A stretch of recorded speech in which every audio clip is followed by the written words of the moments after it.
Derek Fernando. We have a chapbook series. His book is Mozart Mixed Moon, and the foreword is written by Gail Wonsky, who's the editor of our chapbook series, and a professor at LMU.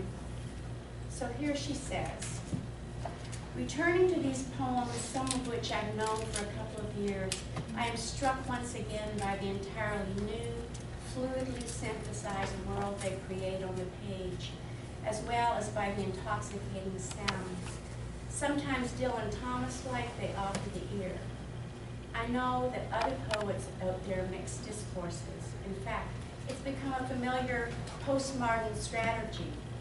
But what Derek Fernando does is more than mix. He purees sounds and shades of words that affect, and that the effect is infectious.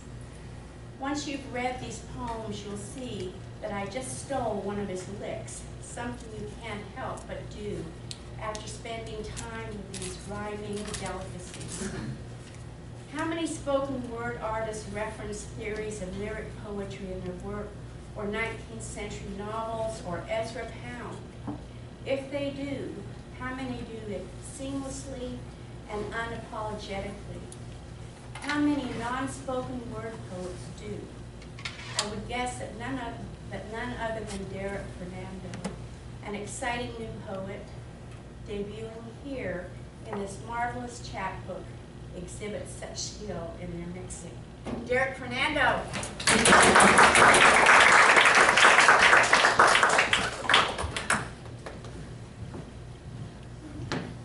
Thanks, everybody.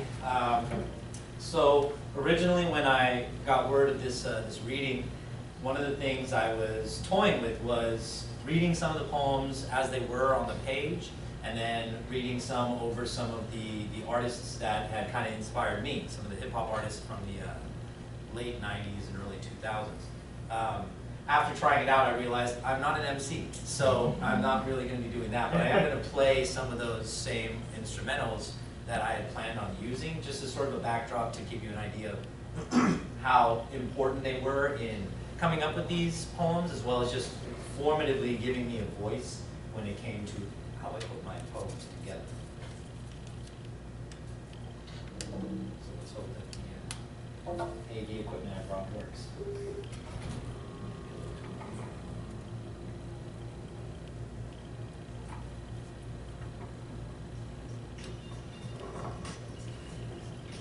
Plus, it gives me a little way to kind of chill out.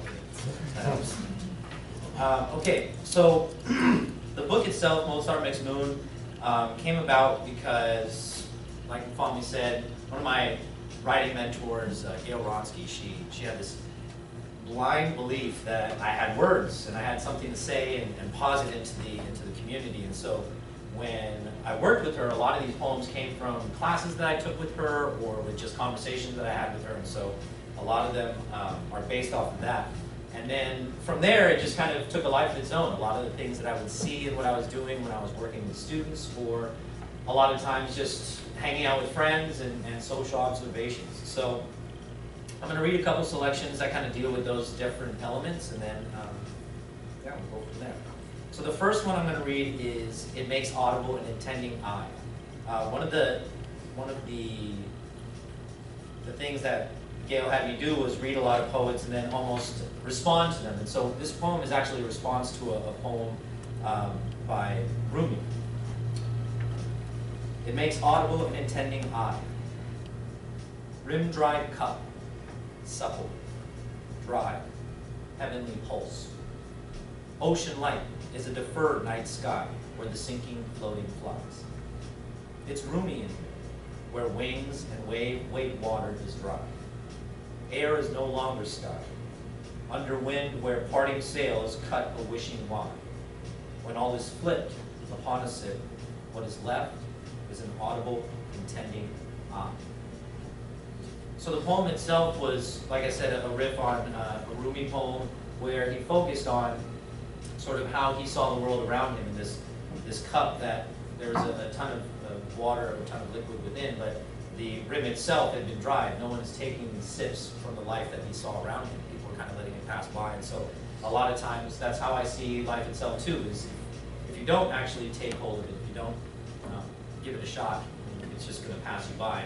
And for some reason, especially whenever I talk to students about writing, it's this vast ocean of knowledge, of undergrowth, and there's stuff beneath the surface that no one really understands, no one knows, and we tend to just see the surface. Sometimes it's calm, sometimes it's rough, and we react to those things. And so the poem itself is a reaction to the fact that we're only reacting to the surface. There's so much more beneath if we just take a sip.